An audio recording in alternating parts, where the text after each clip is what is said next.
I'm Nancy Karabjanian for Delaware First Media.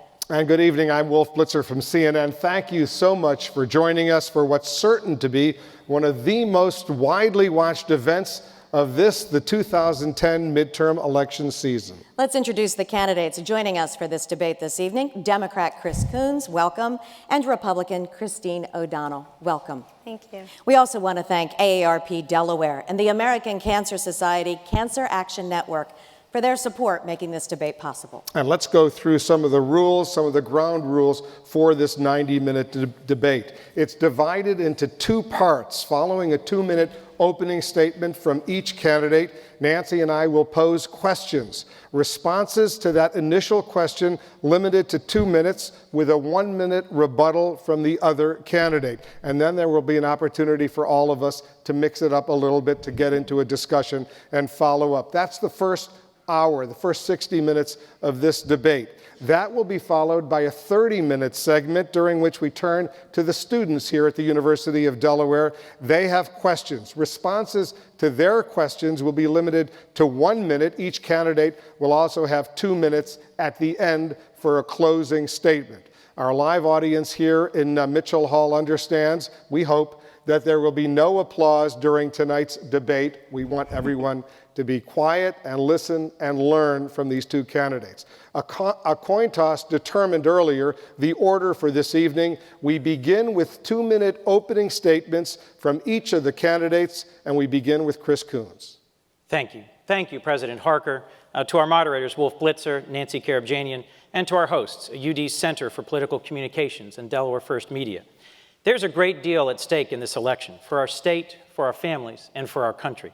All of us, regardless of our political leanings, recognize that Washington is broken. As I've traveled up and down this state the last 9 months as a candidate, listening to voters talk about the issues facing them in their daily lives, I've heard again and again their frustration with Washington and with elected officials who are putting narrow partisan agendas ahead of the good of our country and doing little to help millions of Americans out of work or on the verge of losing their homes or who are anxious about their futures. The partisan gridlock in Washington has real implications for us here in Delaware. There's more than 35,000 Delawareans still out of work and nearly 3,000 families that have faced foreclosure this year. These aren't just numbers. In Delaware, these are our neighbors, and we can't simply stand by and watch Washington ignore us or them any longer. In this election, Delaware's voters face a clear and important choice between, on the one hand, my opponent, a candidate who wants to take our state and country back to the failed economic policies of the past, who values partisan bickering over compromise and solutions, and who I believe has extreme positions that threaten vital education programs and would abandon our commitment to our veterans. And on the other hand, in my case, a candidate with a proven track record of balancing budgets, finding bipartisan solutions, working with Delaware's businesses, large and small, helping to create jobs and spur growth. Over the next 90 minutes, I look forward to the chance to share with you my ideas and values, Delaware values that I learned growing up in Hockessin, working here in Newark with one of Delaware's most innovative manufacturing companies and leading Delaware's second largest government. I take seriously the idea this campaign is a job interview, and tonight's debate is about giving Delaware's voters an insight into which candidate has the experience, the values, and the ideas to best represent them and do the hard work of fixing what's broken in Washington. Thank you. Your opening statement. Thank you. Thank you to our host and for everyone being here tonight. I'm running because I'm concerned about the direction of our country. The America we knew and grew up with is being threatened in the most serious way. In just 3 years, we will be paying $1 billion a day on the interest alone on our national debt. The common sense men and women in this room and all across Delaware know that this is not sustainable. Yet my opponent wants to go to Washington and rubber stamp the failed spending bills that are coming from that have cost us 2.5 million jobs. This is wrong. Uncle Sam needs to be cut off. With your vote and your support, I want to go to Washington to create jobs based on private business, not your tax dollars. I want to fight to have our nation become debt-free. I want to stop the tax hikes that are coming in January. I want to reach sustainable energy independence, support the military, and strengthen the security of our homeland. I want to fight to safeguard Social Security, improve education, and protect our constitutional liberties. In an election year when so much is at stake, Just about every candidate says this, yet what distinguishes one candidate from another are the proposed solutions to reach these goals. I very much look forward to getting down to brass tacks with all of you over the next 90 minutes because I believe there is a clear choice in this election. A vote for my opponent will cost the average Delaware family $10,000 instantly between the January tax hikes and his vote for cap and trade. Most of us can't afford that. If you think that government is too small and that you're taxed too little, if you've ever questioned whether America is a beacon of freedom and justice, then he's your guy. But if you want a U.S. Senator who will stand up to the Washington elite, who will put your interests ahead of the special interests, and make the tough decisions needed to rein in an out-of-control Washington, then I humbly ask you to vote O'Donnell for U.S. Senate. Thank All right, you. we're now getting into our question portion of the evening, and I'll begin with you, Mr. Coons. Creating jobs to get America back to work clearly has to be a priority to do. Americans voted overwhelmingly for Democrats during the last election because most felt that the Democrats would be able to fix the failing economy. Unemployment is at 9.6%. Almost three-quarters of Americans in the most recent CNN Opinion Research Corporation poll said that the economy is still in a recession. So why should the voters of Delaware trust a Democrat this time around? Well, Nancy, thanks for your question. I think the voters of Delaware should trust this Democrat because of my combination of experience, working in the private sector and working with the private sector. Hands-on work helping one of Delaware's most innovative companies expand and grow jobs, and concrete and engaged work as county executive, working with our Chamber of Commerce, our Business Roundtable, the Committee of 100, lots of groups who represent businesses large and small to effectively grow the economy. I've also presented, as a candidate for the Senate, concrete and real ideas. They're on my website, but I look forward to the chance to go over them in some detail tonight. I would advocate for a research and development tax credit, an expanded R&D tax credit that's combined with a new manufacturing tax credit that advocates for companies that invent things here and make them here, getting an extra incentive. I also think we need to change the crazy tax policy in Washington that gives an incentive to American companies to shut down operations here and ship jobs overseas. There's other things I've proposed, expanding the home office tax credit, expanding a tax credit for starting a new business that employs folks within the first couple of years, fighting harder in trade policy to make sure that we're not letting our trading partners take advantage of us in trade deals that were signed over previous years, doing more in investment and innovation. At the end of the day, I think Delaware has a long tradition of inventing and manufacturing world-class products. The best way for us to get out of this recession is through growth. And the best way to growth is by taking advantage of the skills and resources of a world-class university like this one where we're having this debate this evening, and tying that to a stronger, more qualified, more capable workforce, giving it the resources and the energy it needs to be once again the leader in the world in creating high-quality, high-value manufacturing jobs. Those are some of the ideas I look forward to discussing more this evening. Thank you, Nancy. Ms. O'Donnell, you have 1 minute for a rebuttal. Well, first of all, we have to keep in mind that my opponent has a history of promising not to raise taxes on the campaign trail and then breaking those promises as soon as he takes office. Unemployment here in Newcastle County rose, almost doubled in the last 2 years under his watch as Newcastle County executive. Now, when it comes to the policies that he has set on the campaign trail, he will continue to rubber stamp the spending policies coming from Washington. We were promised that the stimulus bill would create jobs, but instead it cost us 2.6 million jobs. We were promised that it would keep unemployment at 8%, but instead we see unemployment at 9.7%. The Democrats are bragging that unemployment has leveled out, but while unemployment has leveled out, more people than ever are on food stamps, and our welfare spending is higher than ever. This is not the right move. This is not a move towards real economic recovery. This is a move towards creating a culture of dependency.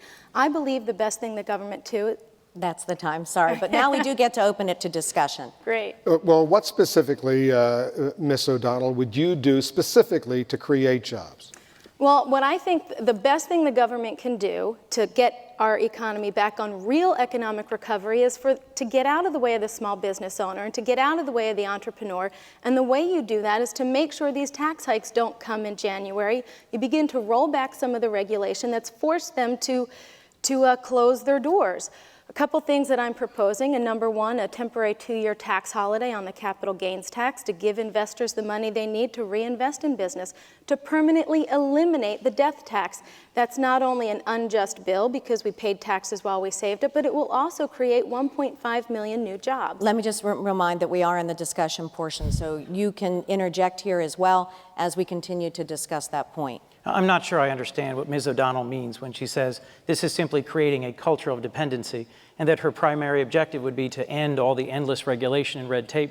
She denounces the Obama administration, says it's done nothing to promote job growth, when frankly just a few weeks ago, a new bill that would provide expanded SBA loan capacity, $30 billion worth of new lending capability, TARP funds that have been repaid and are being repurposed towards small and mid-sized banks all over the United States.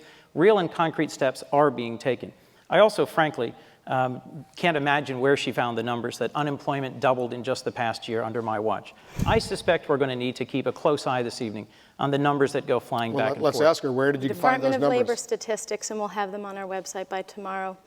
But I want to point out that he said that we're not creating a culture of dependency. How would you explain what is happening when unemployment is leveled out, but more and more people are on food stamps? We've got to ask ourselves, what do we want Delawareans to be receiving? Food stamps or paychecks? I say paychecks. Obviously, paychecks. We'd like to have Americans able to receive the benefits that they need to get through incredibly difficult times. But to simply denounce people as being dependent because they're applying for and receiving food stamps Chris, that's in the worst recession in modern times not fair of you is frankly to say slandering people who are in incredibly difficult times. That's not fair of you to say that, because that's not at all what I'm doing. I'm not the person who would cut the tax benefits for disabled and low-income senior citizens as you did as county executive. But what I'm proposing is to give these to make sure that the tax cuts for all Delawareans do not expire this January. You have said that you will stop the tax cuts for the so-called rich. What you fail to realize is that the so-called rich are the small business owner, the dry cleaner down the street, the pizza shop owner who makes $300,000 before they pay their 4 employees, before they feed their own family. Thank you. This is going to cause them to close their doors. We're going to try and have a conversation here this evening rather than just a diatribe if we possibly could. I think it'd be helpful for us to be able to have an exchange of ideas and let each of us take turns. So thank you for moderating, Wolf. I think it's important for folks to look closely at some of the things Ms. O'Donnell's thrown out on her new website. Most of them are untrue. Some of them are just flat out lies. Some of them are mischaracterizations. Some of them are just factually untrue. So I'm not going to stop every single time there's something she throws out that I disagree with or I think is factually untrue. But let me just say at the outset that much of what you've put out, much of how you've characterized my record is incorrect. And if we simply sit here this evening and say, that's not true, we're not going to make much progress. Well, do you support keeping the Bush tax cuts for all Americans or only for those making under $250,000 a year? I support extending the Bush tax cuts for the overwhelming majority of Americans. I don't think we should draw an arbitrary line at $250,000. But the value that I will apply as deciding how much to extend, whether it goes up to $1 million or $2 million or $5 million, is that we've got a tough choice to make. Every increased tax cut, every extension that's giving is going to cost, it's going to increase the deficit, it adds to the debt. And here's the primary value I would apply in deciding whether to extend all of the Bush tax cuts and for how long. I think we should do those tax cuts that have the best chance of getting our economy going again. Right. We're out of time, though, for this discussion. But you're going to have an opportunity. You're going to have an opportunity to get back into this discussion because this is issue number one: jobs, jobs, jobs. Also the deficit. And I want to get into the deficit right now. You've made the point that the national debt is exploding. The budget deficit is exploding right now. I want some specific, meaningful cuts. If you were elected a senator from Delaware, what would you cut in the federal budget? And don't just say waste, fraud, and abuse, because everybody says that. What would you cut specifically? That's a great question, because first of all, we have got to tackle the deficit and the debt, because our deficit is almost becoming equal to our national GDP. When your deficit, a country's deficit, equals your GDP, that's when your currency collapses, your market collapses. We've got to take drastic measures. First of all, cancel the unspent stimulus bill. Second of all, put a freeze on discretionary spending, put a hiring freeze on non-security personnel, and then, of course, when we're talking about cutting government spending, we've got to talk about waste, fraud, and abuse. A recent report came out so that we spend over $1 billion in Medicaid waste, fraud, and abuse. We're talking about pharmacies billing for prescriptions given to dead people. We're talking about home health care companies billing for patients who were in the hospital. Senator Coburn recently put out a report called Schoolhouse Pork that disclosed millions of dollars that were supposed to go to education funding that instead went to special favors. Now, special favors are something that my opponent knows very much about because he created 12 contingency funds so that he could pay out favors to special interest groups. The courts forced him to close 11 of them, but of the one that remained open, he paid $53,000 in a men's fashion show. He paid another more than $50,000 to appease liberal special interest groups at a time when he brags about balancing the budget by raising our taxes, cutting policemen pay. This is how he chooses to spend our tax dollars. We've got to ask, do we want to send this gentleman to Washington, D.C.? I would say no. He's a career politician who has proven he knows how to play the I'll scratch your back, you scratch my game. You have a minute to respond. There's so much to respond to, Wolf. A minute may not be enough. Let me get back to the focus of the question, which is what would you do to tackle the deficit and the debt? I think we have some very large challenges in front of us. The overwhelming majority of federal spending is made up by defense spending, Medicare, Medicaid, Social Security, and interest on the debt. While the president has proposed, and I would seriously consider supporting, a freeze on non-defense discretionary spending for 3 years, which would achieve significant reductions, I've also identified on my website a series of reductions that I would support. Some of them are in agricultural price supports, some of them are in federal office space, for example, or hiring, and several of them are in defense programs. Defense acquisition that the Pentagon itself has already said they no longer need. The C-17 program, for example, or the second engine for the F-35.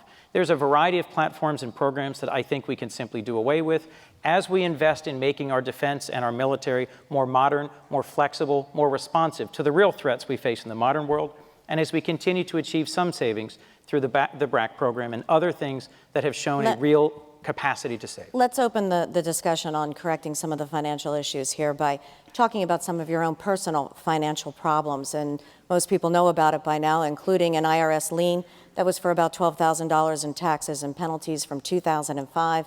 There was the 2008 mortgage default judgment on your home. You just received your bachelor's degree, as you said, because it took you a decade to pay off the tuition. The question then is, how can voters rely upon your thoughts on how to manage the deficit if you're having such personal financial issues of your own? Well, first of all, that Irs tax lien, the IRS already admitted that it was a computer error, and my opponent should not be bringing that up, because as I've gone up and down the campaign trail, I've discovered that there are thousands of Delawareans who have faced the same thing. An IRS mistake has caused them greatly, which is all the more reason why we need to reform the IRS, not put them in control of our health care. Second of all, you mentioned education. I don't have a trust fund. I didn't come from a privileged, sheltered background, as my opponent says he did. But let's stay with the issue of paying bills and managing finances. I paid for my own college education. I also have a graduate fellowship in constitutional government from the Claremont Institute. I know how hard it is to earn and keep a dollar, and one of the reasons why the Delawareans should be able to trust me is because when I did in this economy, I worked for nonprofit groups. Nonprofit groups were the first to have been hurt. When I fell upon difficult times, I made the sacrifices needed to set things right. I sold my house and I sold a lot of my possessions in order to pay off my personal debt and to become in a stronger position. I have worked hard in order to get to the position that I am. So I can relate to the thousands of Delaware families that are suffering right now, and I'm stronger for it. I made it through to the other side, and that's where leadership doesn't count in whether or not you fall. It counts in whether or not you've gotten up, and that's what I've done. But let's just remember we're in the discussion portion. So if you have anything that you want to address within that response or things that have been said on this topic thus far, go for it. Well, Nancy, I frankly think that we need to focus in this debate this evening and in the campaign not on personal financial difficulties or background issues, but really on the issues in front of us, the things that Delawareans are concerned about. How do we tackle the deficit and debt? How do we get Delaware back to work? There's been lots of discussion in the national media about things my opponent has said or done that I frankly think are a distraction from the core issues that Delawareans ask both of us about. You're just what jealous would you that do you weren't in on Washington? Saturday Night Live. I'm dying to see who's going to play me, Christine. Well, let's on a serious note, let's get through some of the accusations that she'd made, and we'll give you a chance to respond. Please. That, on the idea that somehow I was the one responsible for and being sued for creating 11, 12, she's confusing me with my predecessor, well, we're Tom talking Ward. about as county executive, Newcastle County executive, you raised property taxes. According to reports, 3 times, 25% hike in the last fiscal year. You proposed new taxes on hotels, paramedic services, even 911 calls from cell phones. Is that true? No. It's not true that we proposed a tax on calls to the 911 center. And any decent true. research into that would reveal that. It's difficult, it's complicated, but Well, I'll take a explain your moment record to on explain. taxes. Did you increase taxes as the county executive? Well, let me walk you through for a moment what's happened. Because one of the attacks my opponents made repeatedly is that I've driven the county to the edge of bankruptcy. That's on her newest attack ad. Nothing could be further from the truth. Today, Newcastle County has a surplus. When I became executive in 2005, it had a deficit. I have worked hard over 6 years to defend a very significant reserve, which has made it possible for us to continue to have a AAA bond rating. Out of 3,000, roughly 3,000 counties in America, roughly 30 have a AAA bond rating. And I reached a bipartisan solution that cut more in spending than was raised in taxes. A quick response, and then we'll move to the You've next. been criticized for saying that you brought the county to a AAA bond rating. You inherited that good rating. And how would you justify cutting the tax exemption for low-income seniors and disabled seniors, cutting our policemen pay, when you wastefully spent so much money on appeasing the special interest groups? You simply can't justify that. That is a career politician. That is cronyism. We don't need any more of that. Very quickly, because we got to Washington. move to the next series of questions. Do you want to respond to that? There's a lot to respond to. Do it in 30 seconds. That's going to be difficult, Wolf. But I'll tell you that I'm proud of my record as Newcastle County executive. The very hard choices that had to be made to clean up the government. Every time you get a bond rating, you earn the bond rating. Ms. O'Donnell's not familiar with how bond ratings work. Each time you go to the bond market, you are re-rated. Moody's, in their letter of rating just 2 weeks ago, said that it was because of the conservative fiscal policies of my administration that we had re-earned a AAA bond rating from all 3 agencies. All right, let's move on to the next series of questions on national security, foreign policy right now. 100,000 American men and women are serving in the military in Afghanistan right now. The president of Afghanistan, Hamid Karzai, has now acknowledged he's in direct talks with the Taliban leadership, wants to create what he calls a peace council. Here's the question, and it goes to Mr. Coons. Would you support a negotiated settlement in Afghanistan that includes Taliban representation? Would that be acceptable to you, a deal between Hamid Karzai and the Taliban? Well, I'm concerned about the security of our troops in the field and about honoring the service and the sacrifice of our veterans. The war in Afghanistan is the war of the 2 that we've been engaged in, Iraq and Afghanistan, that I think was justified by a direct attack on the United States, by the Taliban, who were offering harbor to al-Qaeda, who were the authors of the 9/11 attack. And I think in our 10th year now on the ground in Afghanistan, we have to look hard at whether we're continuing to contribute to America's security by having 100,000 troops on the ground. I would support a negotiated resolution to the war that allowed us to leave security and intelligence assets in place and that allowed us the opportunity to re-engage should the Taliban take control again or allow al-Qaeda to re-emerge as a real threat to the region or to the United States. We've spent $1.3 trillion in Iraq and Afghanistan. It has significantly contributed to our debt. We have lost more than 5,000 American servicemen and women. And I've got folks who I am personally close to who are deployed now for their 3rd or 4th tour. We have asked a lot of our men and women in the field. They have delivered brilliantly, but frankly, the mission has exceeded the scope that I think we could initially reasonably expect of them. I am far more concerned about the threats to our security posed by an unstable Pakistan, posed by Iran, and posed by an endless war in a country where we're trying to build a nation where there really hasn't been one in modern times. You have 1 minute to respond. Well, I would ask him if he's serious about making sure that Afghanistan doesn't become a safe haven for terrorists, why on the campaign trail he has said that he supports this random time withdrawal. We have to support our men and women who are risking their lives. Many of them have already given their lives over there. A random withdrawal that he has said he supports will simply embolden the terrorists to come out after us even more, saying, I've chased away the superpower. When we withdraw from Iraq, we need to make sure that there are benchmarks in place. Those benchmarks are making sure that there is a government, a representative government over there that serves the needs of the people and that can defend themselves. When we've reached these benchmarks, that's when we withdraw. You want to respond to that? No, she said withdraw from Iraq. I suspect you meant withdraw No, from Afghanistan. Afghanistan. Did I say Iraq? I'm sorry. Thank you, Chris. For correct. If we're talking I meant about Afghanistan, and yeah, thank you. You know, frankly, I come from a family of veterans. I come from a family that has dedicated a lot to the service of our nation. And I wear a flag pin every day to remind me of the young man who grew up next door to me, who was killed in Iraq in December 2005. I never take lightly the enormous sacrifices that our servicemen and women have made now and that we ask them to continue making.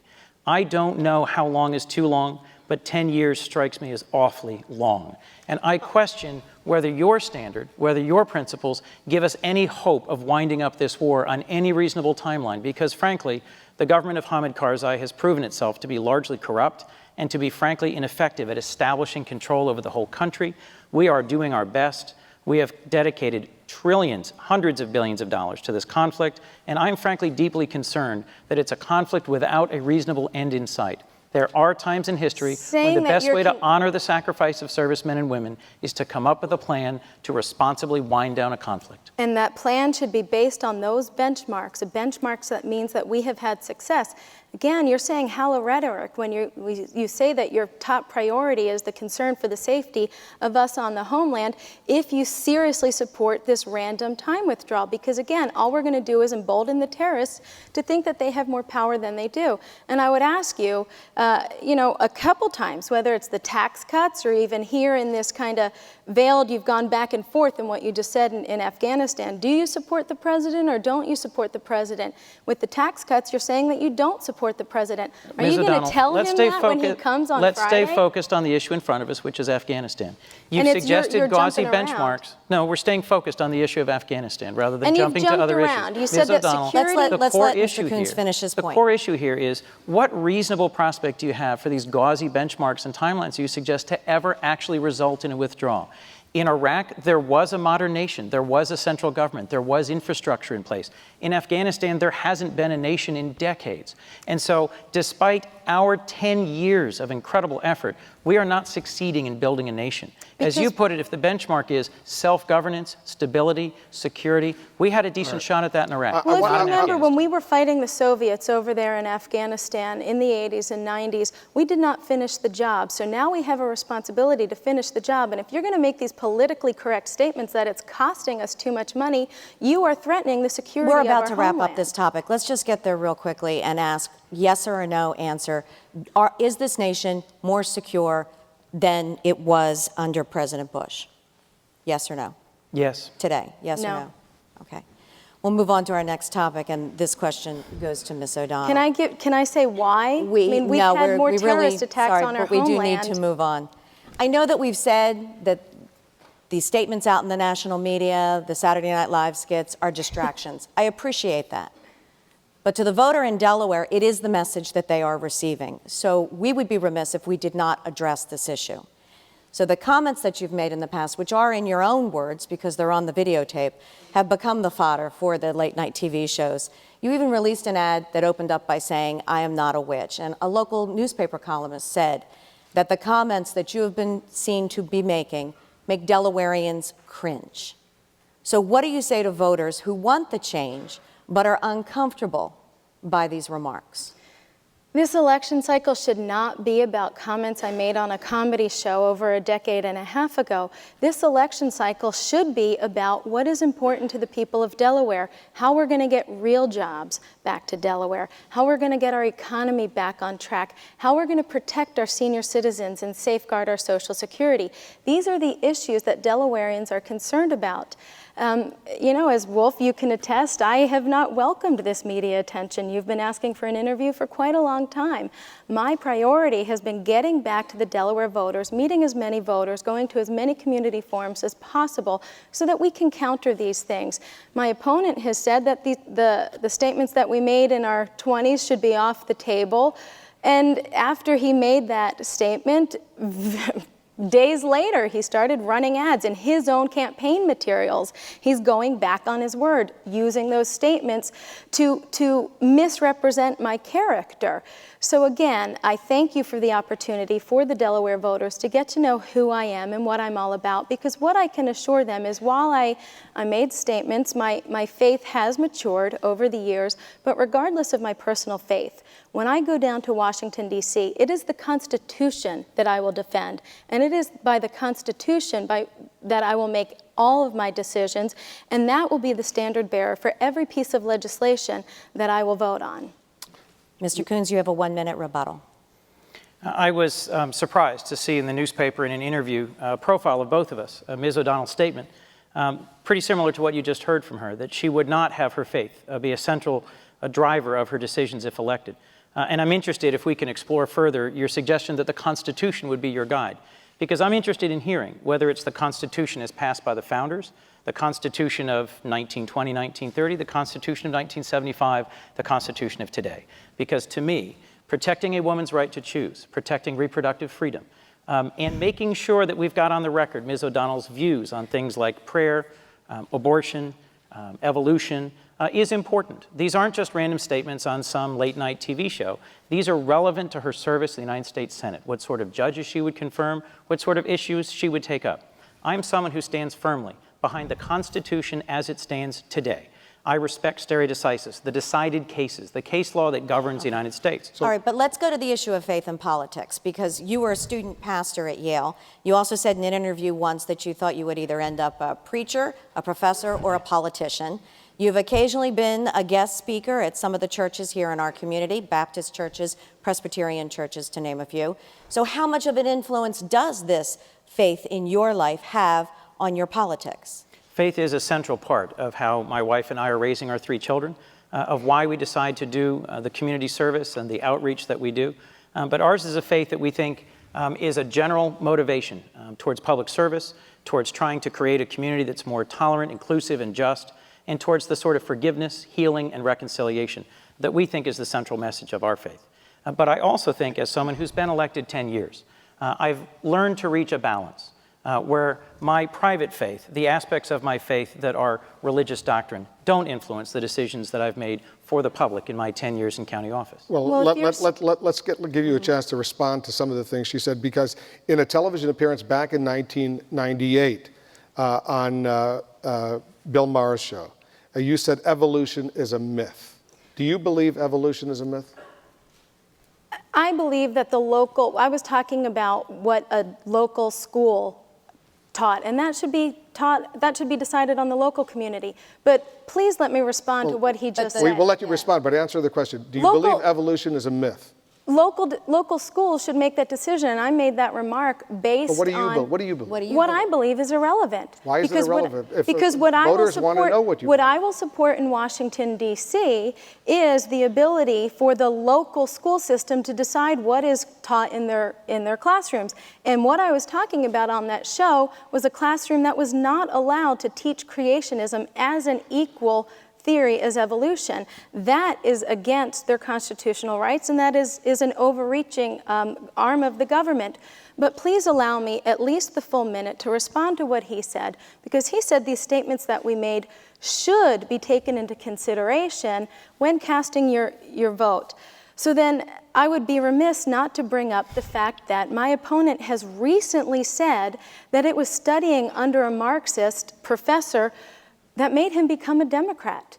So when you look at his position on things like raising taxes, which is one of the tenets of Marxism, not supporting eliminating the death tax, which is a tenet of Marxism, I would argue that there are more people who support my Catholic faith than his Marxist beliefs. And I'm using his own words. We're going to We're going to clarify Because that a point. lot of people remember, because they've learned in the last few weeks, you did once describe yourself when you were in college, a long time ago, as a bearded Marxist. Great question, Wolf. I hope folks will go and read the article. It's an article that I wrote as a senior the day of our commencement speech. And the title and the content of that clearly makes it obvious that it was a joke. There was a group of folks who I had shared a room with, my roommates junior year, who were in the Young Republican Club, and who thought when I returned from Kenya and registered as a Democrat, that doing so was proof that I'd gone all the way over to the far left end. And so they jokingly called me a bearded Marxist. If you take 5 minutes and read the article, it's clear on the face of it, it was a joke. Despite that, my opponent and lots of folks in the right-wing media have endlessly spun this. I am not now, nor have I ever been, anything but a clean-shaven capitalist. Well, I would stand to disagree because, first of all, if you're saying what I said on a comedy show is relevant to this election, then absolutely, you writing an article, forget the bearded Marxist comment, you writing an article saying that you learned your beliefs from an articulate, intelligent Marxist professor, and that's what made you become a Democrat, that should send chills up the spine of every Delaware voter, because then if you compare that statement to your policies... If it were true, I'd agree. But that's what not you accurate, just... it's You not said true. that on We'll have to let that MSNBC be just the a few weeks ago. That will be the last You one. said that on MSNBC. Let's go to an issue that you brought up about being schools, and this goes to you first, Mr. Coons, and this is the issue of education in our country. And in many public school districts all across America, as they're trying to get in accountability in the classroom, it is very difficult to dismiss an underperforming teacher because of the stringent contracts that have been negotiated with the individual school districts and teacher unions. So do you feel that teacher unions are too powerful? Nancy, one of the things that I've complimented both Delaware's teachers and Delaware's governor for is their remarkable progress under the Race to the Top program. One of, I think, the best parts of the Obama-Biden administration's progress on education. I like both the process and the outcome. They set a very high bar. They offered a federal pot of money that was available for those states that were willing to make significant changes. And Delaware and Tennessee were two states that made that progress. Delaware's teachers union, the DSEA, came to the table and with the leadership of Governor Markell, made significant changes, things that a lot of folks predicted they wouldn't do, to embrace charters and to make them more powerful, to make it possible for schools that are underperforming to be shut down or restructured, and to change a system so that teacher compensation could be tied towards improvement by students in the classroom. I think our teachers deserve our support, and I think our teachers have a long tradition of contributing significantly, not just to educating our children, but to building a stronger and better community. My own mother and grandmother were school teachers, and I deeply respect the hard work that they do. Earlier today, I was at Eisenberg School in Newcastle because this is National School Lunch Week. The work that our teachers do, the work that's done in early education from Head Start to full-day kindergarten through K through 12 education, the work that's done here and at other great public universities around the state and country is critical to laying the groundwork for our future. And I have no problem with recognizing that the folks who do the hard work, the teachers and the paraprofessionals, are entitled to a good standard of living, are entitled to be able to live a life where they have health care, they have a pension, and they have job security. I do think there are issues that we have to tackle, and I think Race to the Top made significant progress in them in making sure that our schools are performing as best they can. You have a minute Well, to if you respond. notice, he didn't answer the question as to whether or not he thought the teachers' unions were too powerful, and that's probably because he got their endorsement. I would say that what we need to do, especially here in Delaware, where we spend so much money on education, it ends up going to the six-figure salaries of our bureaucrats and our superintendents, not to the teachers in the classroom. It's appalling that in a state where we spend so much federal and state dollars on education, good teachers who want to get extra materials have to do so out of their pocket. I've met many teachers. I've sat down with them and talked to them about their concerns with Race from the Top. And whether they're Democrat or Republican, a lot of them express that we are not spending our education dollars appropriately. We are not helping the classroom. And what's going to happen when this Race to the Top funding dries up? We have a broken system, especially in Wilmington where I live. We have an extremely high dropout rate. Throwing more money on a broken system is not going to work. Instead, what we need to do is sit down and have conversations with the teachers, not the unions, about what they need us to do to help them in their classroom. Over the years, a number of conservatives have proposed eliminating the Department of Education in Washington. Do you support eliminating the Department of Education? I don't think that we need to go to that drastic of a step, but there, as I said, Senator Coburn has released a report that shows where millions of dollars in Department of Education money has been abused. That's the kind of stuff we have to stop. We also have to make sure that the money we are putting in to education does go to the classroom and make them more effective. That's something that we're ignoring. Every time that there's a problem, we just throw more money in it to appease the special interest groups. We're not getting to the root of the problem, and that's what we need to do, start getting to the root of the problem, which means talking to the teachers, and not only that, putting the power back to the parents over where they send their children to school. In a recent survey of 30 industrialized countries, the United States ranked 25th in math, 21st in science. Finland was first in math. South Korea was first in science. Specifically, what would you do to make the United States #1, once again, in math and science? Great question.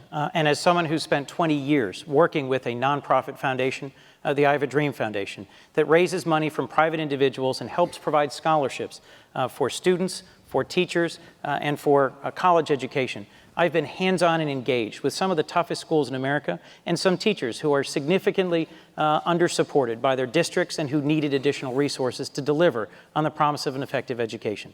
I think there's a significant role, though, for the federal government in providing financial support and encouragement. Scholarships for those teachers in STA in science and technology and engineering and math. We need a new generation of teachers who are fully prepared, fully qualified to engage their students in the classroom, to use the latest teaching tools and media, to teach to the standards that No Child Left Behind established and that need to be modernized and made more flexible and responsive. And we frankly need to use collaborative learning techniques. I'm sorry, but we're timekeeping here. I'll give you a very quick chance to respond. What would you do specifically to make the United States #1? Again, what I would say, to improve our education, we have to empower the teachers to do what they need to do to be more effective. They're the ones on the first line of defense. They're the ones who have the most influence over our students. But we also have to empower the parents. So I support charter schools and I support student vouchers or school vouchers so that it gives parents, regardless of income, regardless of status, an opportunity for their students to have a shot at a great education until our public schools do improve. Let's switch gears and talk about health care, which is such an important issue to millions and millions of Americans right now. Under the new health care law that was recently signed into law by the president, children now can stay on their parents' insurance policies until the age of 26. People can no longer be denied coverage for pre-existing conditions. Insurers, the big insurance companies, are prohibited from rescinding coverage if a customer becomes sick, and they can't impose any lifetime limits on essential benefits like hospital stays or expensive treatments. You say you want to repeal all of that? Well, first of all, no one's disputing that our healthcare system before Obamacare didn't need reform. Those are very important things that are part of insurance reform, not healthcare reform. In the course of the public debate over healthcare reform, we've begun to confuse coverage with care. Our goal should be to make health care more affordable. Even with Obamacare, our most vulnerable in Delaware are still left uninsured and still left without access to quality health care. When we passed Obamacare, we were promised that it would make more people insured. Well, recent CBO reports say that it's not. It's actually causing businesses to drop their policies because compliance standards are so high. Our laws, especially when it comes to healthcare, should not force businesses to break our laws. Second of all, we were promised that more people, that healthcare costs would be lowered. It hasn't. It has increased healthcare costs, according to recent reports. So what I want to do is to fight to fully repeal that so that we can begin to enact real reform. And that real reform would include allowing policy portability when you change jobs, allowing Delawareans to get policies across state lines. Right now, we only have 3 options. That's not right. And I would also fight for some sort of tort reform that allowed doctors to not have to worry and practice medicine to prepare for the courtroom as opposed to the examination room. But at the same time, this tort reform has to protect those patients who are victims of true medical malpractice. You have 1 minute to respond. So much to say. I support the implementation of the Affordable Care Act. I think it made significant advances, and you outlined many of them. But there's additional investments in the bill to make sure that there's a breadth of coverage to rural areas through the Health Services Corps, by recruiting and training a whole new generation of doctors and nurses, by expanding support for community health centers, and by also improving the efficiency of our healthcare system. It makes a landmark investment of $350 million over a decade to try and fight waste, fraud, and abuse and to increase those savings. And there were strategic investments in electronic medical systems that would allow electronic medical records to reduce injuries to patients, mistaken diagnoses, and mistaken treatments. All of these in combination, I think, argue for extending, perfecting, and implementing this landmark bill. It's not perfect, there's problems with it, but I think rather than turning it back and repealing and going for another year or two of endless partisan bickering, this was a critical piece of legislation. Not a pretty process that passed it, but I would stand for it and implement it responsibly. Well, we're now into the part of the discussion on it. So let me just ask you that the issue was brought up about malpractice reform. And Democrats are often accused of being too close to trial lawyers, and Republicans say that's why that there has not been the opportunity for reform in this area and why it was not included in the health care bill. If you were elected, would you work to amend that bill to include malpractice reform? I think it is critical that folks in this country be able to stand up to and take on powerful interests. And where individuals are harmed, that they're able to go into court and to seek redress, whether they're harmed by someone who misled them in a securities investment, a product that they purchased that hurt them because it wasn't designed or delivered right, or a medical procedure that went horribly wrong. I don't support putting caps on liability because I frankly think in our current system, it is only the threat of a significant recovery that allows protection for consumers, for patients, for investors. I frankly think that's an important part of the American legal system. I do think, as I just mentioned, there's significant advances in this bill that allow us to make healthcare safer, stronger, more transparent. And if I've got a major concern about this bill, it's that we're going to reduce costs without squelching innovation. Delaware and this country has made incredible advances. It is discussion. Okay, that's what I was trying to. Okay. First of all, you say that you're concerned about reducing costs, but reports have showed that this health care bill has caused costs to skyrocket. Second of all, you say that it's partisan bickering, but 1 out of 4 Democrats have gone on record saying that they oppose Obamacare. They've realized that we made a bad mistake. And what this bill does is it gives a massive government control over health care. Uncle Sam has no business coming in the examination room, coming between you and your doctor, and that's exactly what this bill does. Give some concrete example of how. That's a great slogan. You toss it around everywhere you go.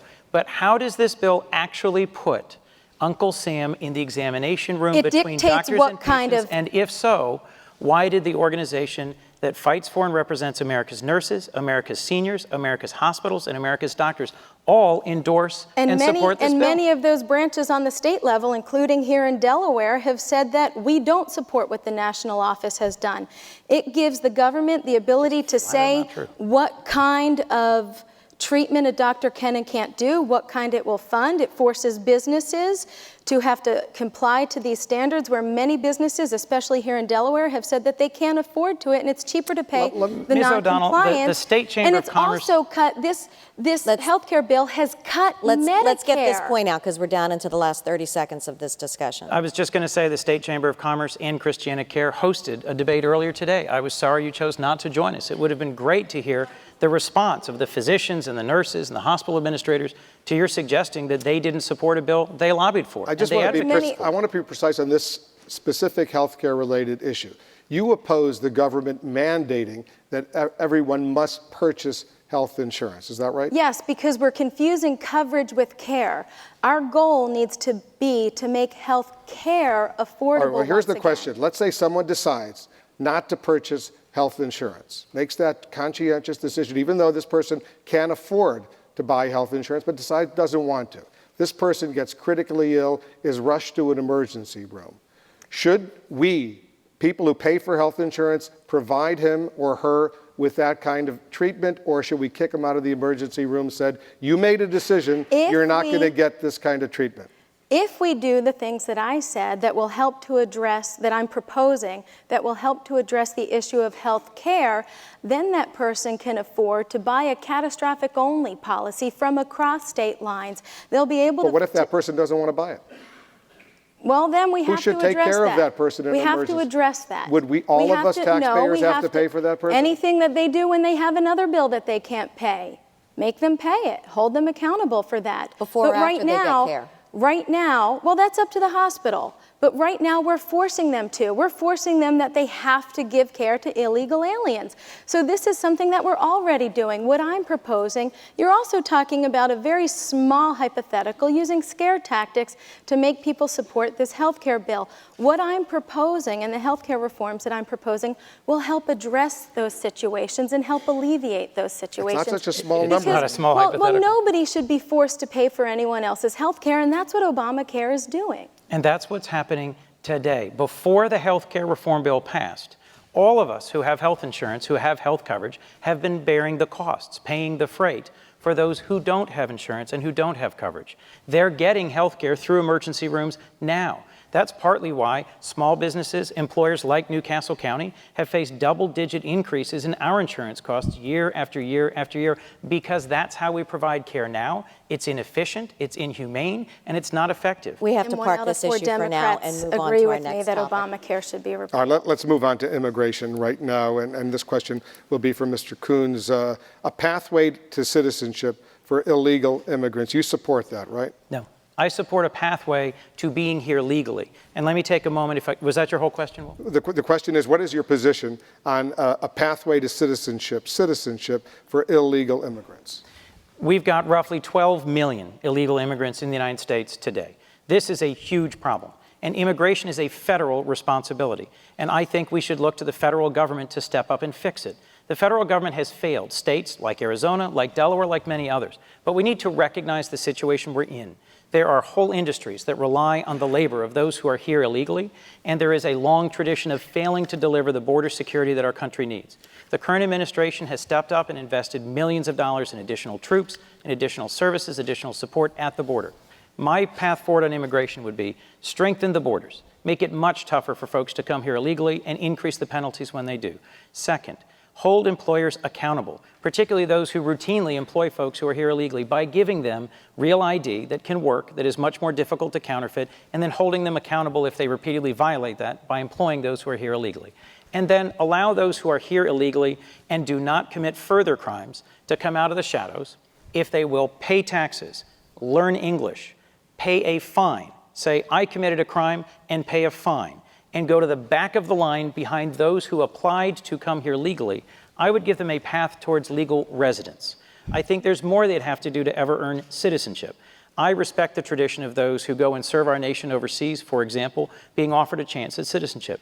But in my view, the pathway I'm suggesting is one towards legal residence. I want to see us focus our resources, law enforcement resources, on finding and deporting those who pose a real threat to our community. As someone responsible for a county police department, I've seen over and over instances where neighborhoods are threatened by people who are here illegally and where the ICE does not have the resources to deport them when we deliver them to them. That should be our top priority. Again, he's backtracking on things that he said earlier on the campaign trail. And I would ask you, when you say that you support border enforcement, this administration recently stopped the efforts to put a virtual fence on our border. When Barack Obama is standing with you on the campaign trail this Friday, are you going to tell him that you disagree with him on his immigration reform efforts? I believe, however, that securing our borders should be our first priority before we get into any discussion of whether we're going to give Social Security benefits to illegal aliens. America is a magnet for those all over the country who do believe, or all over the world, who do believe that America does stand as a beacon of hope and justice for the world.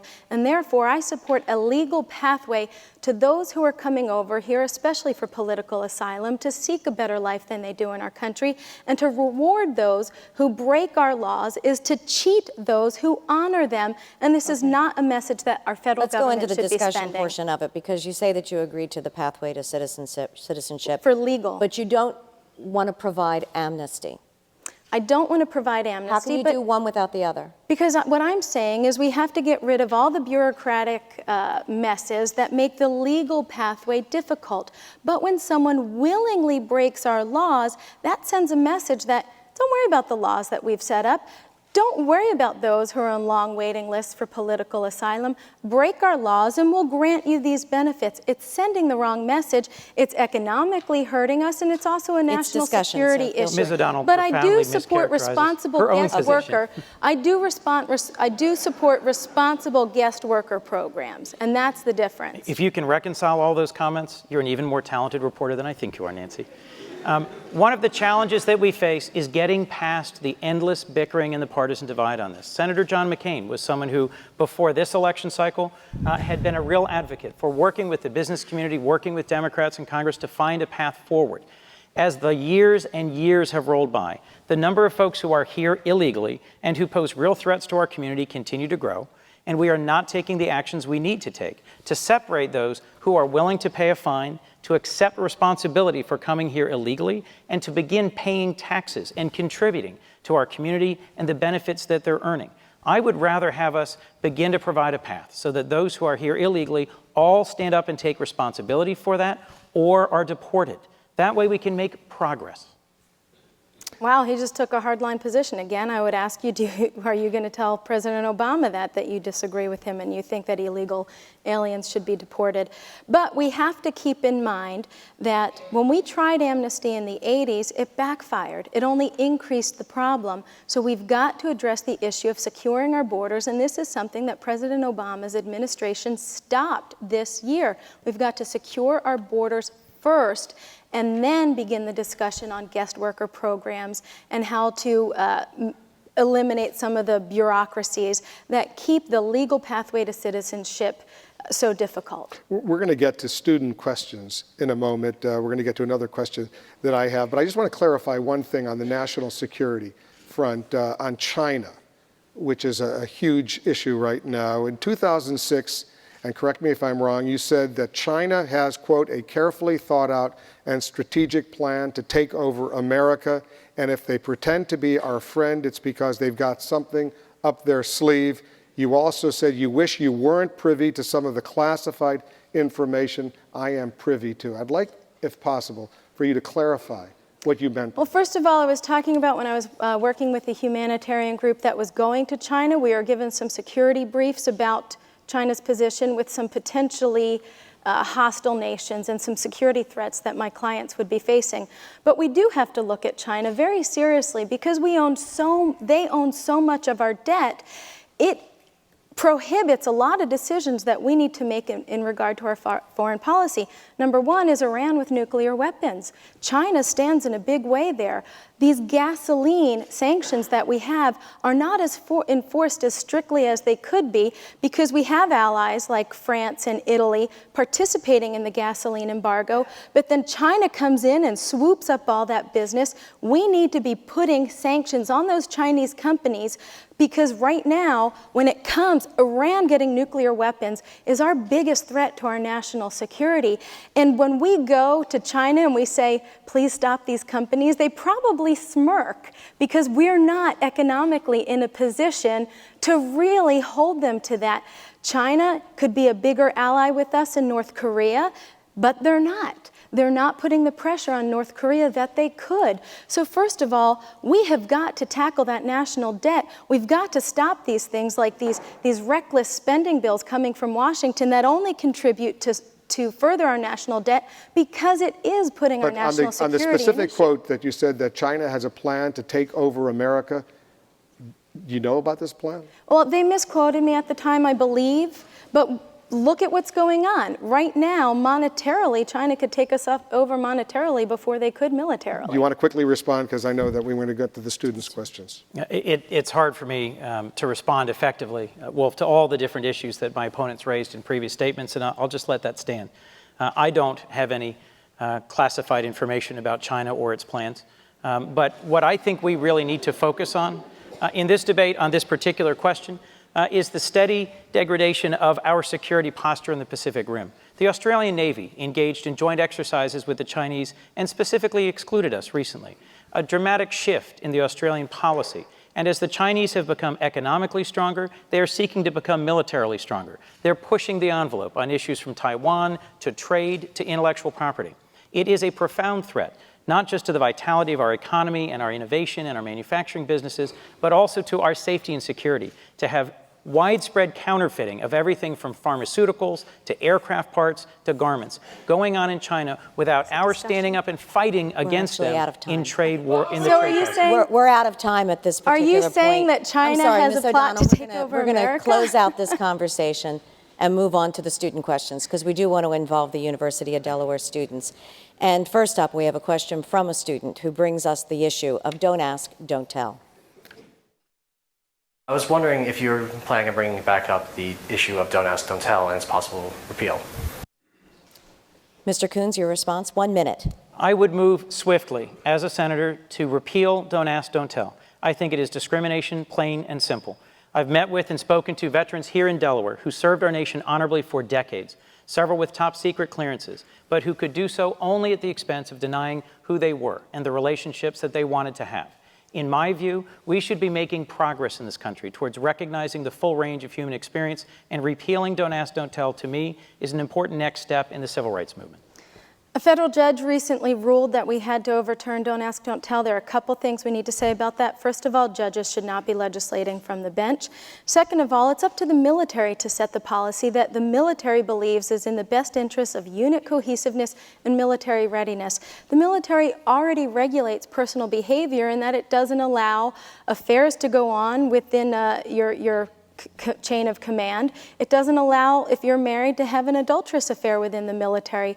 So the military already regulates personal behavior because it feels that it is in the best interest of our military readiness. I don't think that Congress should be forcing a social agenda onto our military. I think we should leave that to the military to decide. We have another student question on the issue of embryonic stem cell research. And this goes first to Mr. Coons. What are your views on the federal allocation of funds used for stem cell research?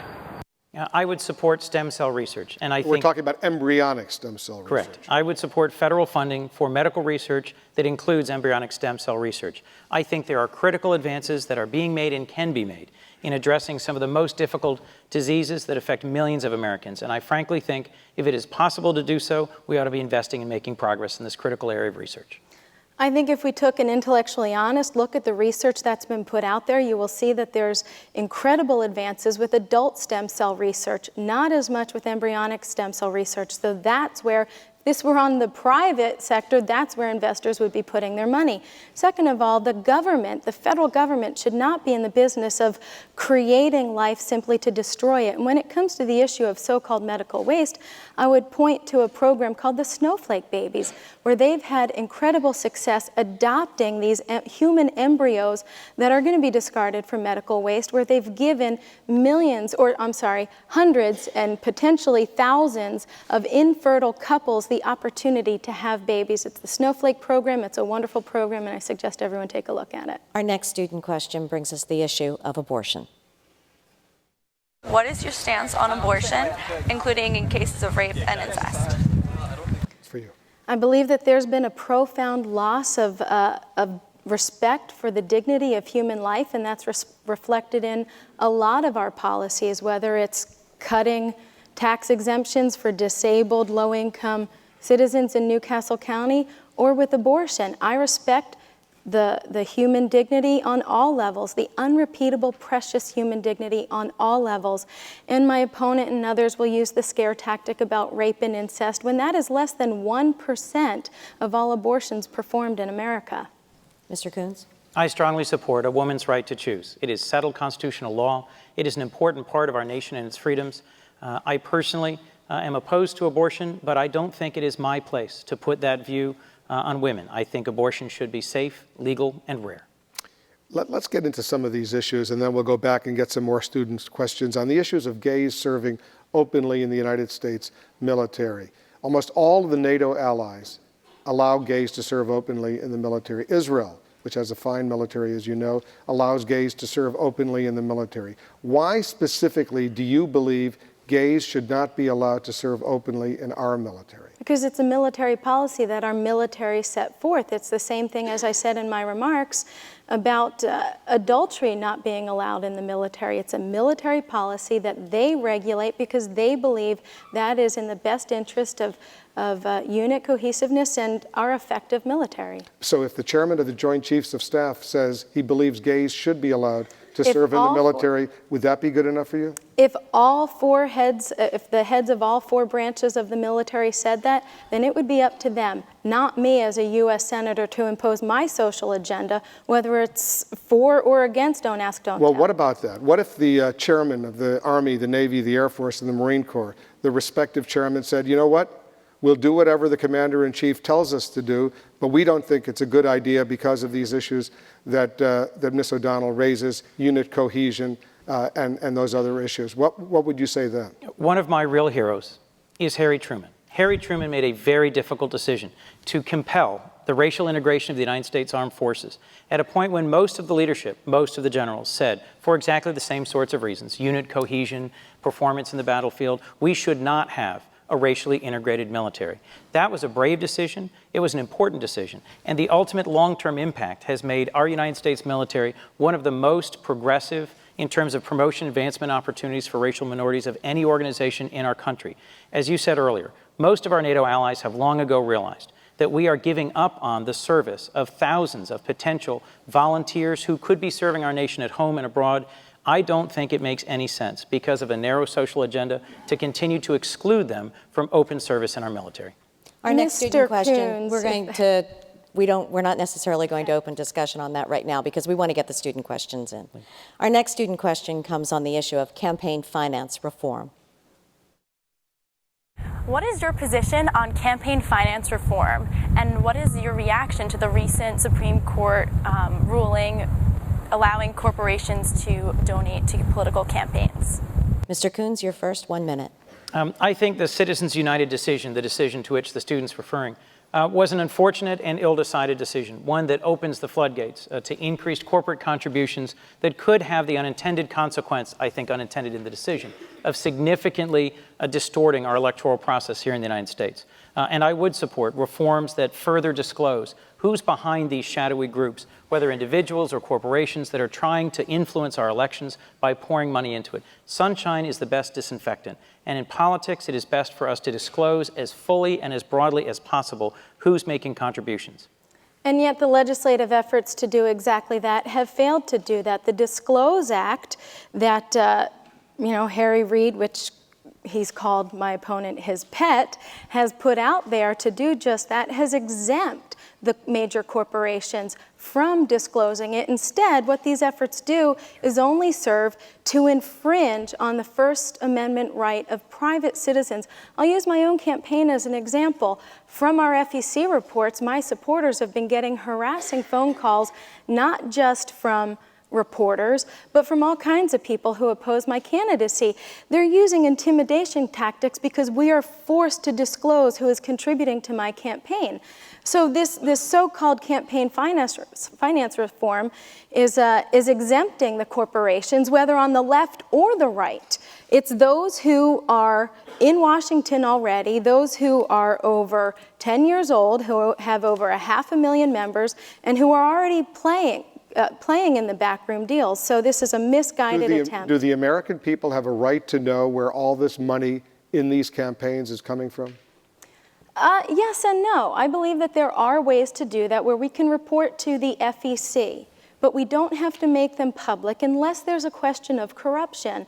And then that would prevent a lot of the harassment that my supporters are getting. That would prevent a lot of the discussion about our First Amendment rights.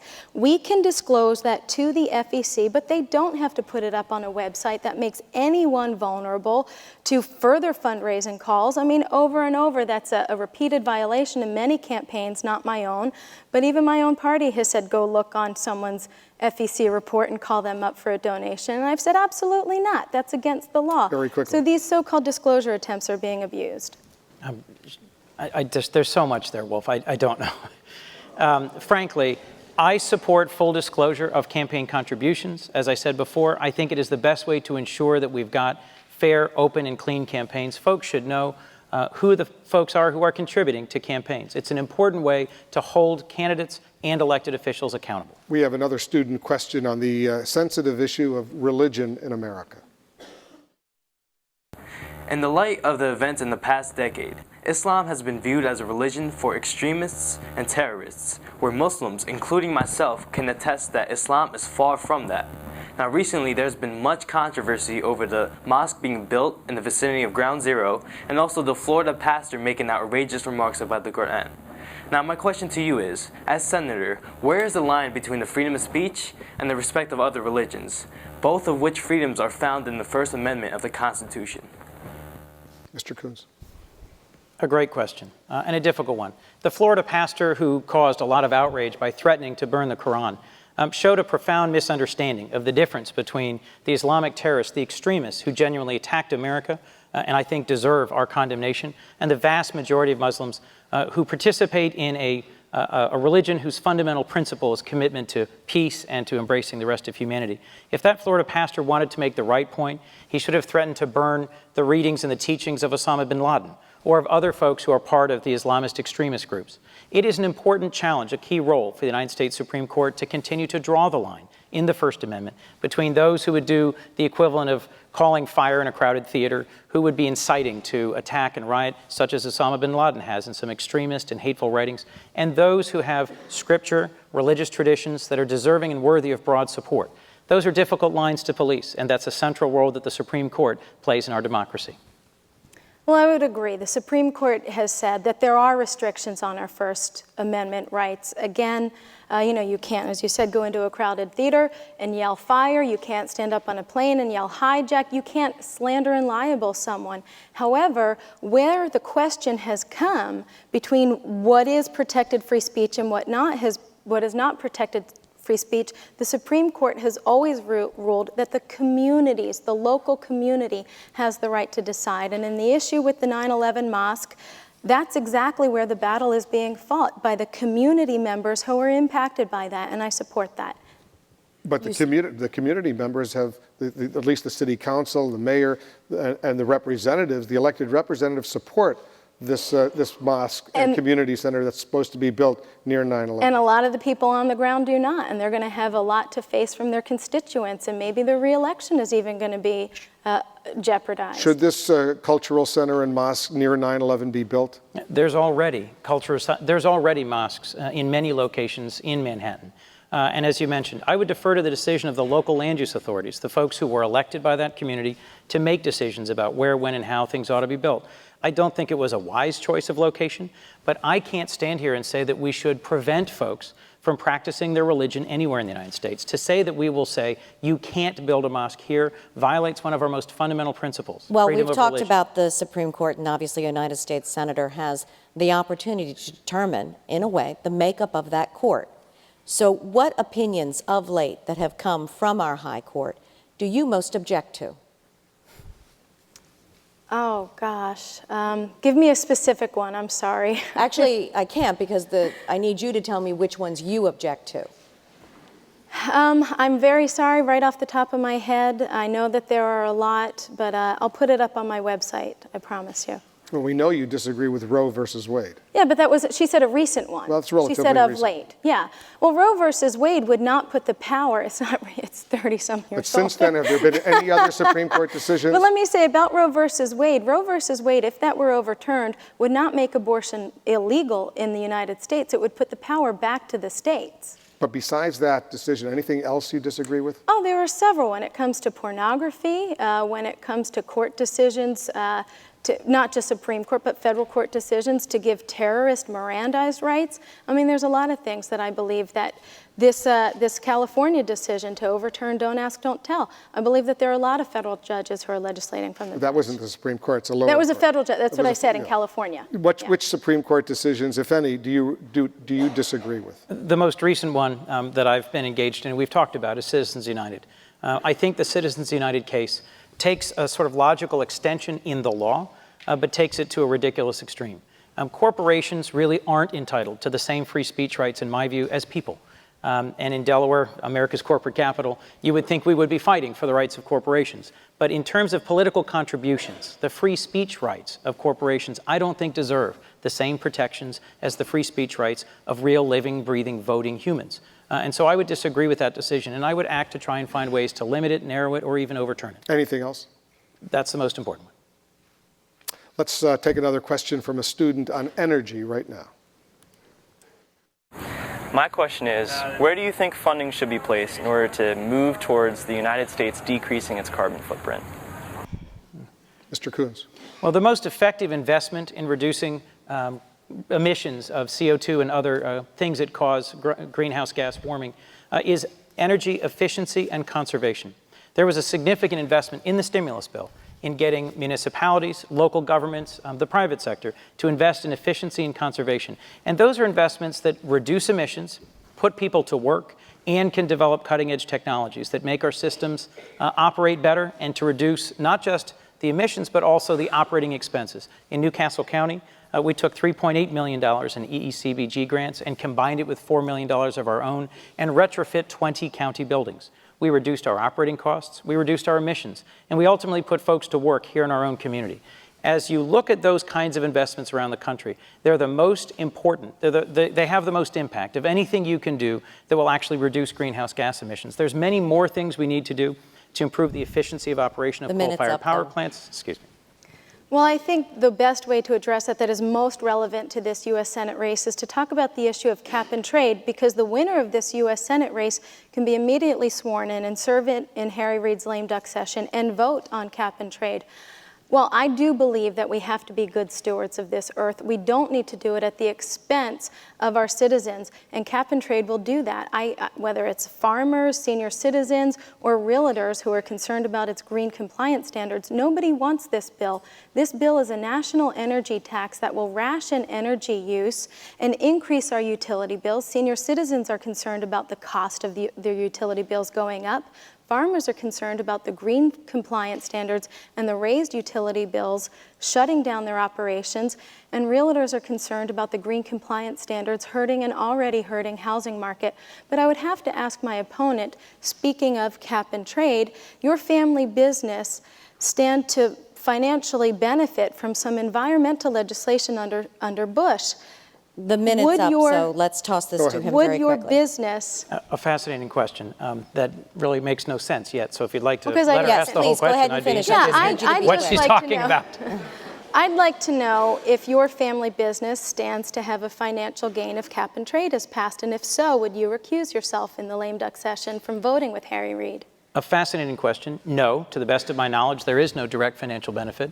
And I do think it's important for folks in public office to conduct themselves ethically, to be transparent, and to be accountable for decisions they make and for votes that they cast. I am someone who thinks that greenhouse gases are a concern, are a problem for the long term. And I think we need to take steps to rein them in and to deal with the environmental consequences that they might present. Well, let me ask Ms. O'Donnell, what evidence do you have that any family business that he has would stand to gain from a cap and trade? Because they make fuel cells. Who's they? W.L. Gore. They make some of the stuff that will be required by these businesses to regulate cap and trade. So, is that true? That's quite a stretch. Gore makes over 1,000 products. It was difficult for me to understand from her question what she was talking about.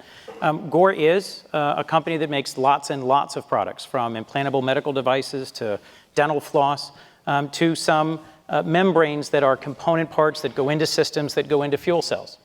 Fuel cells are not currently fielded broadly in the United States. It's a cutting-edge technology that someday has the promise of being a significant contributor to making a more energy-efficient, cleaner transportation future. But to me, the impact is so distant from any particular proposal on cap and trade, it took a couple minutes to even understand what she was talking about. On this issue of energy, and let's just wrap up this section with this. Yesterday, the Obama administration announced it was lifting the moratorium on deepwater oil drilling in the Gulf of Mexico. Do you support this kind of offshore oil drilling? Well, that has raised the issue of whether or not we support it here in Delaware, because that move by Obama would allow that. No, I don't want to see oil rigs off the state of Delaware. However, It should be up to the states to decide. And if Governor Markell and our state legislatures in Dover were to pass legislation for that, then I shouldn't, as a congressman, overstep a state's rights. Virginia wants it. And not only that, we have got to begin to wean ourselves off of foreign oil. We are dependent on potentially hostile countries like Russia and Venezuela, while our own homeland is rich with natural resources, whether it's oil or natural gas. And there are states that do want to begin exploration, Alaska, Virginia. We as a government need to support those states who do want it. You agree or disagree? I opposed the president's proposal to open the Outer Continental Shelf off of Delaware to oil drilling when it was first made months ago. I frankly think that Delaware's world-class beaches shouldn't be at risk of being spoiled by oil spills. We depend on tourism, on our fisheries. There's lots of reasons, I think, why it just doesn't make sense for most of the Atlantic coast. I do think there are natural energy resources in this country we can and should begin to exploit more fully, but I'd also prioritize investments in alternative energy technologies. The University of Delaware has long been a world leader in solar power, for example, and has a key role to play in making wind power real. Offshore wind power, solar power, these are the sorts of areas where I'd prefer to see federal investment and new innovative opportunities that could create good jobs for the long term. We have time to throw in one more issue here before we go to closing statements. We are kind of drawing down on time. And this is an issue that I think that can really illustrate the differences perhaps between the two of you. And that is, what specifically would you and could you do to actually help end any of the bitter bipartisan nonpartisanship in Washington? So what would you be able to do as an individual once you arrive in Washington? Well, I've had to fight my party to be here on this stage to win the nomination, and to some extent I am still fighting my party. So when I go to Washington, my allegiance will be to the voters of Delaware, not any special interests. My whole campaign has been about returning the political process back to the people of Delaware, and to me that's a great thing.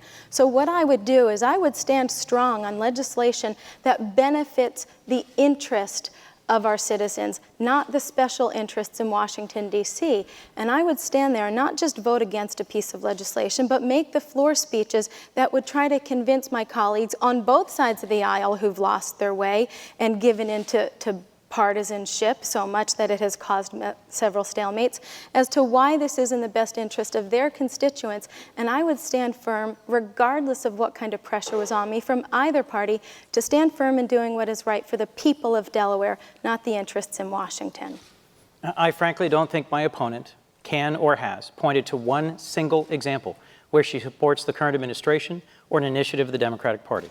I have a real practical record of having reached bipartisan solutions here in county government, of working with the elected Republicans who've served with me on county council and on council while I've been county executive.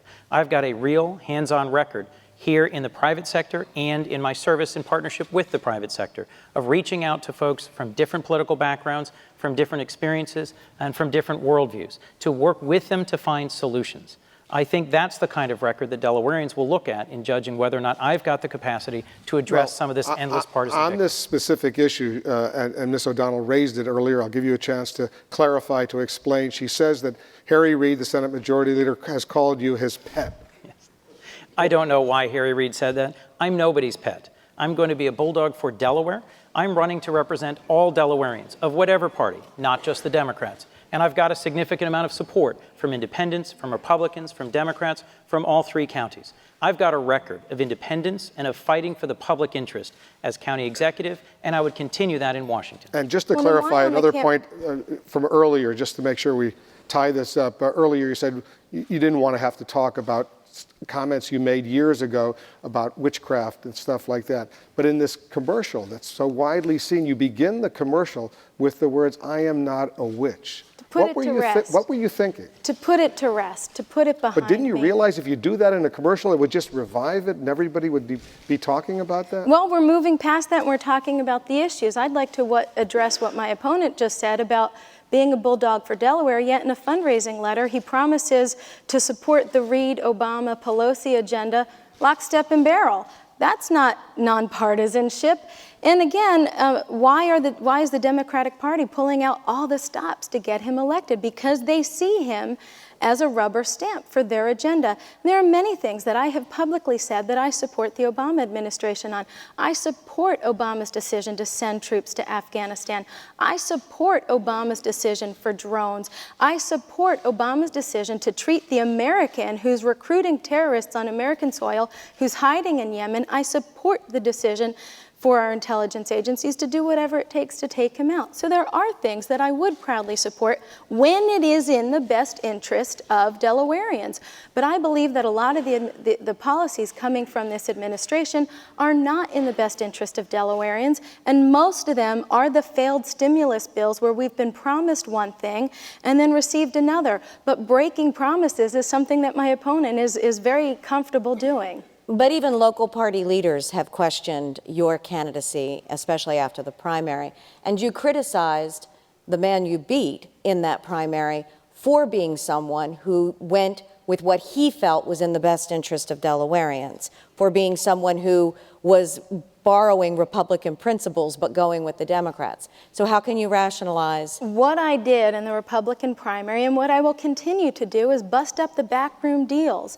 A lot of our leaders have an obnoxious sense of entitlement about who should get in office and who should represent them on the ballot. Okay. What my campaign did is I need to interrupt just because we have to get to the closing statement. All right, okay. And we will begin the closing statements. Both of you will have a chance to make your final comments. We'll begin with Ms. O'Donnell. Thank you. Once again, I'd like to thank the hosts of this debate, and Nancy and Wolf. And I hope now that the Delaware voters better understand the clear choice we face in November. My opponent has a record of raising taxes and a record of wasteful spending. Like so many career politicians, he says he'd do one thing and then only breaks his promises after he's assumed office. My opponent will rubber stamp the same failed policies that have caused unemployment and our national debt to skyrocket. He's in lockstep with Barack Obama and Harry Reid, and that's why Harry Reid has called him his pet. I'm not a Democrat, but I know that what's happening in this country right now is not what my Democratic friends voted for when they voted for change in 2008. What Washington needs now are new voices and new ideas that look to the people and not to the government, to the solutions to our economic problems. My opponent is addicted to a culture of spending, waste, fraud, and abuse, whether it's spending tax dollars on men's fashion shows or to pay off his cronies with sweetheart pension deals and special interests. We already have enough politicians in Washington like that. I want to go to Washington and be the voice of the people of Delaware, not any party or special interest group. I want to go to Washington and represent the people who put me on this stage tonight and who are willing to work hard to get our country back on track again. It's not going to be easy, but I do believe that America is the greatest force of good in the world, and I have never questioned whether America is a beacon of freedom and justice. We will get our financial house in order, we will cut spending, we will reform our government, and we will defeat our enemies and see triumph over freedom again. So with that said, I hope that you will support me and cast your vote for O'Donnell for U.S. Senate. God bless you and God bless Delaware. I appreciate your attention to tonight's debate. Thank you for the tough questions you've asked and for the open and good conversation we've had over the last 90 minutes. I think you've heard there is a real and clear difference between my opponent and me in our values, our experience, and in our approach. Ms. O'Donnell has experience at running for office, but not at really running anything, at delivering catchy slogans, but at not delivering on any real solutions, and frankly, at sharpening the partisan divide, not at bridging it. She's focused too little on the issues that really matter to Delawareans and too much on the issues that make for good sound bites. I think what Delaware needs, what Delaware deserves, is someone as their next United States Senator who has real hands-on experience solving problems, fixing what's wrong here with our community and in Washington, and tackling the real problems that face us in America. I believe I offer you real ideas based on that experience. I'm the only candidate on this stage tonight with experience working in and with the private sector. All right. And I'd be grateful for your vote. My apologies for interrupting, but thank you so much. Time is up. Wolf Blitzer, it's been a pleasure. Thank you very much. Thank you. And for all of you who are watching, thank you so much for joining us for Delaware First Media. I'm Nancy Karabjanian. Good night.